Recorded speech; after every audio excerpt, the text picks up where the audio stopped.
અમદાવાદના જમાલપુર અને બહેરામપુરા વિસ્તારમાં ચાલતા પાણીપુરી બનાવનારાને ત્યાં એમસીના ફૂડ વિભાગે અચાનક દરોડા પાડતા અત્યંત ડરામણી સ્થિતિ જોવા મળી હતી.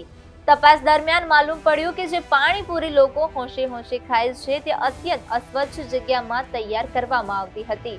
મસાલા માટે સડેલા બટાકા અને વાસી ચણાનો ઉપયોગ થતો હતો, જ્યારે પૂરી તળવા માટે વપરાતું તેલ વારંવાર ગરમ કરવાને કારણે ઝેરી અને કાળું મેચ જેવું થઈ ગયું હતું. આ પ્રકારની બિનઆરોગ્યપ્રદ સામગ્રી સીધી રીતે નાગરિકોના સ્વાસ્થ્ય સાથે છેડા કરી રહી છે.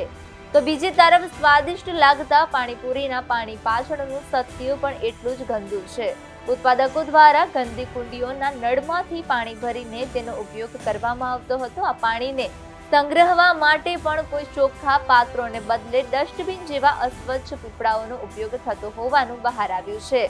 ગંદકીના સામ્રાજ્ય અને અસહ્ય દુર્ગંધ વચ્ચે તૈયાર થતી આ પાણીપુરી ટાઇફોઇડ, કોલેરા અને અન્ય પાણીજન્ય રોગોને સીધું આમંત્રણ આપી રહી છે, જે જોઈને ખુદ આરોગ્ય વિભાગના અધિકારીઓ પણ સ્તબ્ધ થઈ ગયા હતા.